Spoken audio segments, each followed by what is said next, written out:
absolute? And second, to what extent is this punishment truly meaningful coming from the opposition, right? Alright, so we told you coming from our very PM that right to property is not absolute from the very get-go. We already told you that when there are clear social benefits, the government has the justification and even responsibility to take away your property. We gave the example with how when there is domestic violence or child abuse, how the state also has the responsibility and right to take away the child custody of the parents, right? So as long as, coming from the government, if we prove to you that there is a clear social benefit that is created as a result of this motion, or if we prove to you that at least it minimizes the social harm, then we also prove the justification of the government to take away this property or like this inheritance of the children, and that's going to be what my substantive is about. But we also told you how this inheritance itself is also very arbitrary, right? It's based on pure luck, it's based on birth lottery as well. That's the reason why we think that the right to this property is further also undermined as a result of this arbitrariness. These children did not earn that money. These children did not put in hard work or efforts to earn that money. That's why we think that based on the nature of this arbitrariness, the right to property is also not absolute coming from our side of the house. But we also told you further how we think it's very responsible and right for the society to hold higher standards and higher higher standards towards the rich. And this is something that I'm going to further elaborate in my speech. But second question, to what extent is this punishment truly meaningful, right? We gave you full elaboration coming from our PM on why the state punishment right now is not sufficient to tackle down this group of people, right? We're not just talking about ordinary people whose life or whose success or opportunities are at stake as a result of the state punishment. That's the reason why their characterization of what about the poor people or the middle income people are not the direct stakeholder of today's motion, because these people are ordinary people whose life is at stake, therefore this punishment works on them, right? But as they characterize, these people are with houses, millions of dollars, and many other assets and estates. Therefore, we think that this re-educational element of the state punishment right now is simply not sufficient in tackling the mentality or re-educating these people, right? So we told you that how we're the ones who are actually achieving fair and proportionate punishment at the end of the day. So with that cleared out, I'm going to move on to the impact of this takeaway on the mentality of parents later. So let's talk about the status quo. Who are the types of the parents who are like the direct stakeholders of this motion? We think there are two types of parents with considerable inheritance with children who are socially misbehaving. One is the best case scenario, in which the parents who have tried their best to educate and control their children but failed regardless, right? We think that this motion reduces the uncontrollable impact of the inheritance and money on the child. What do I mean by this? We tell you that regardless of how much parents try or how much parents try to control their child, we tell that the inheritance provides an illusion of invincibility to the child, right? Especially in the very context of this capitalistic society and system where money has immense powers and money has immense abilities. We think that these children now think that they can get away without working hard, or even if they commit these socially bad behaviors or whatnot. We think that this motion and its takeaway cuts down that uncontrollable impact of inheritance and money on the child by giving this fear that your bad behaviors or your social misconduct can actually reduce your power and can actually reduce your invincibility, right? We think that in this sense, it gives back greater extent of control back to the parents, where parents are also no longer victims of the system, or where the parents are no longer victims of this delusion as well. So we think that it's difficult to deny that there are both explicit and implicit impact of money and inheritance on altering the behaviors or the mentality of the children, especially in their most disruptive and transformative years of childhood. No thank you later. And second, we want to talk about the worst case scenario, in which the rich parents are more often than not, they're more carefree or not very attentive of their children and their behaviors. Why? Because they can give away the plausible deniability that they have done a lot for their child. They have, raised their kids in good environments and wealthy environments. That's why they tend to have this more carefree mentality or whatnot. We think that this motion also changes the mentality and incentive of these parents. Why? Because we tell you that parents also have a natural interest to ensure that this money and the hard work that they have done fully passes down to their children as well, right? We think that in this sense, we use the natural attachment of parents to their inheritance to alter their own behaviors, right? We think that now the parents are going to have a more incentive to become more attentive, to try to take more control, or to try to deter or contain the socially bad behaviors of their child. Oftentimes, it may be the failure of the parent, and we think that we try to fix that failure of the parent or the behavior of the parent. Yes? So is your policy going to be applied for all criminal activity or some serious criminal activity? And if it's latter, how serious should that crime be? We think both, right? We already told you very much from our model why the amount of money that we're going to take away from the inheritance is going to correspond with the severity of the harm that you have done as a child. And that's up to the the jurisdiction of the court. We think that's very clear. So, what is the best case scenario coming from the opposition, right? Their best case scenario is where children gradually and naturally learn to fix their socially bad behaviors in the future, right? But two layers of analysis here. One, we think that's often unlikely to occur as a child has already been conditioned to this delusion of invincibility and illusion of power from a very young age. We think that this abrupt transition after childhood is very unlikely to occur at the end of the day. But second, even if this best case scenario does occur, we don't think this actually repairs the harms that were already made to the society through the bad behaviors of the children or to the child as well through the money that has already been lost, through the years that have already been lost, right? So we already proved to you why the best case scenario in the opposition is still harmful and still irreparable. So we think that as the responsibility of any government or society, we think it is to err on the side of caution and ensure that harms are minimized or at least prevented as much as possible. So coming from the government side, what we proved to you is this, that we think that there is uncontrollable impact of money and inheritance in altering the behaviors or at least mentality of the child in understanding their true power or true ability. Through that, we think that by taking away that illusion of invincibility, what we do is we actually create a social benefit of having no more socially bad behaviors, or at least we minimize the impact of the socially bad behaviors. And if that's what we already proved, we think that our justification of the government to take away the inheritance and right to property of the child also stands. For all these reasons, we're very proud to propose. Next, DPM. Yeah.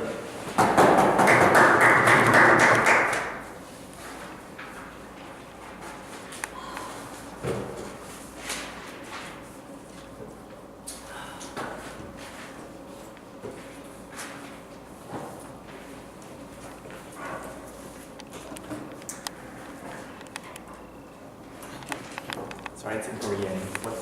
Let's start. No. This, yes. Then stop. Yes. You're holding it upside down.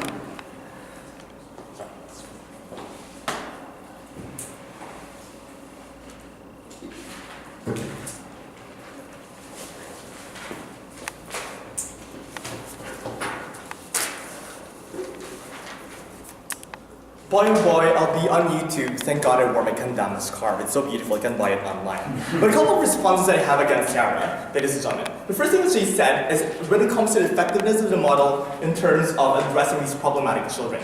If we're going to look at it, the policy of negative bench is simply to strengthen the status quo, the implementation of these particular laws. Jan came up here, or Professor Jan came, or Dr. Jan came up here, came up with a POI, but it's hard to implement it. My question is this: if you think that it's so hard to actually implement laws, how in the world can you implement the laws, ladies and gentlemen? If you think it's hard to implement, for example, punishing a kid for being on the street, how difficult is it? And it's harder for you to implement a law which will take away the inheritance of that particular kid. So if you think it's status quo fucked up, then your policy is even worse. But the second thing, ladies and gentlemen, that you can possibly do to improve on status quo is to strengthen the political will to file cases and even to prosecute. Things that are, the current Duterte government is already doing against people. The fact that you can send a Samsung CEO behind jail means that if you have the political will and a working justice system, then you can actually do it. Therefore, the invincibility also disappears. We don't think that we need another policy in order to actually, strengthen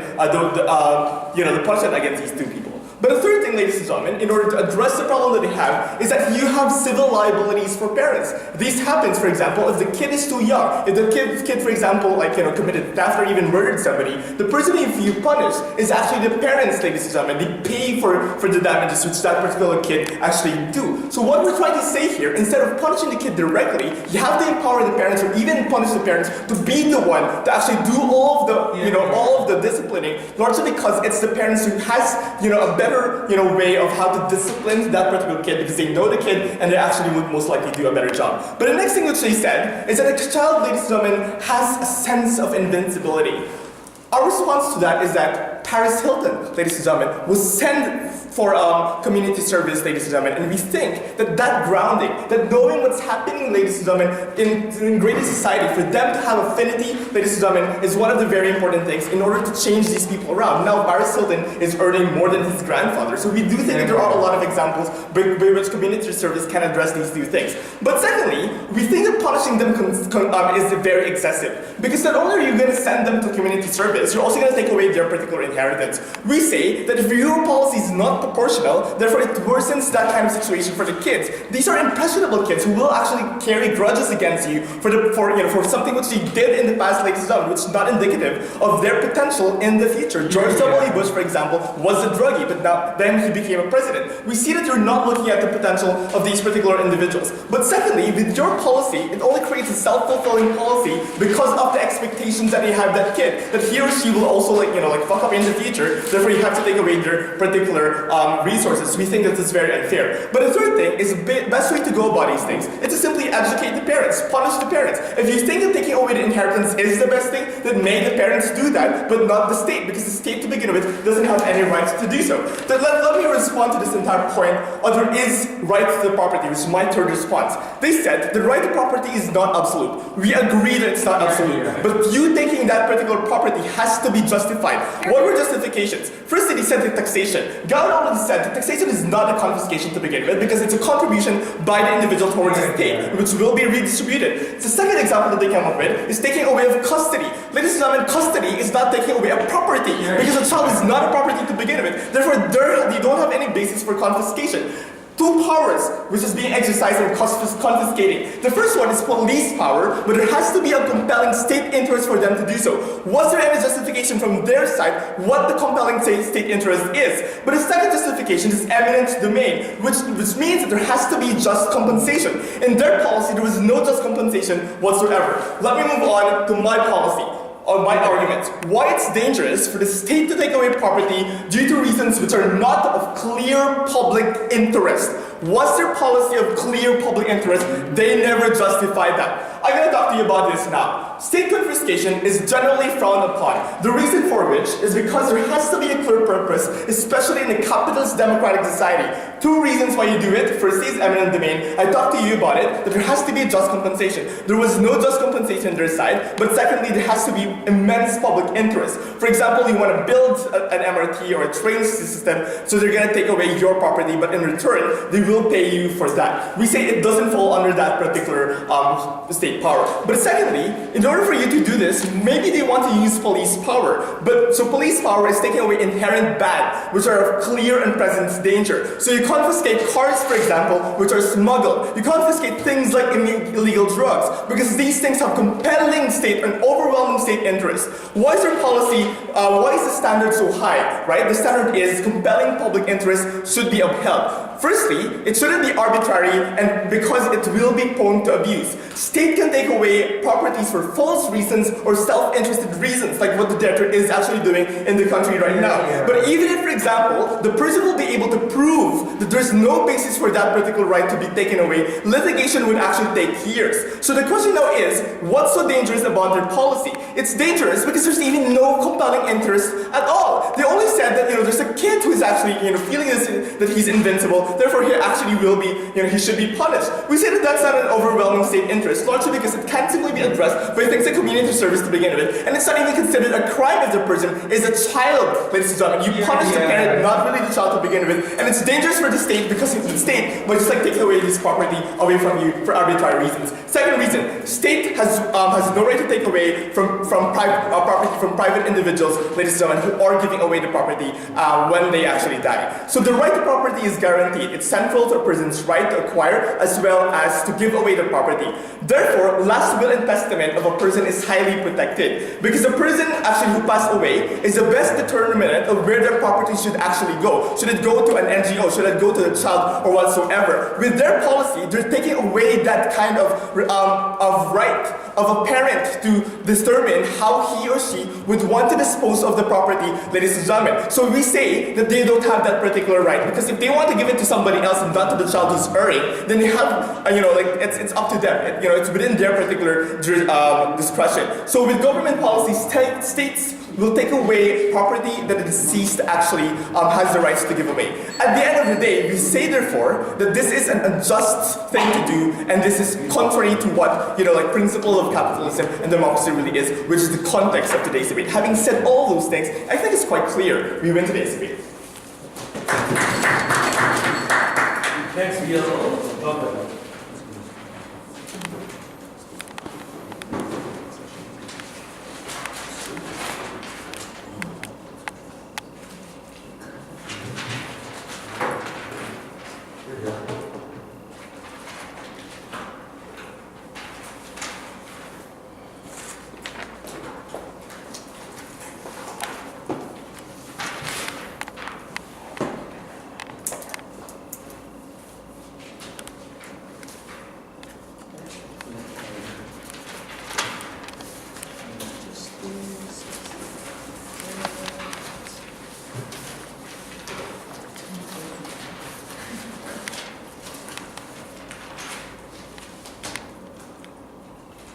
Mr. Chair, money changes people, and oftentimes money you didn't earn creates this false reality of invincibility that also creates havoc to society. And this is something that we didn't really actually heard any response line from the opposition.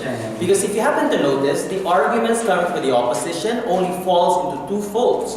One, it's unfair. Second, property rights, right? So let's assess this in multiple clashes. I couldn't count. Like first, let's talk about the state. Second, let's talk about children and the concept of inheritance. And then lastly, let's talk about criminal justice and social impact, right? Because on the first clash, when we talk about states, we've already started the debate when we discussed to you that the states always have the capacity to take away something that goes against the greater good. What we heard coming from the opposition side was a very legalistic definition, and response in terms of, but we do have property rights, right? But never they've actually really analyzed, the impact of all of these things. Because it assumes that, property rights is actually absolute, right? Perhaps, at best case scenario, it's a wash.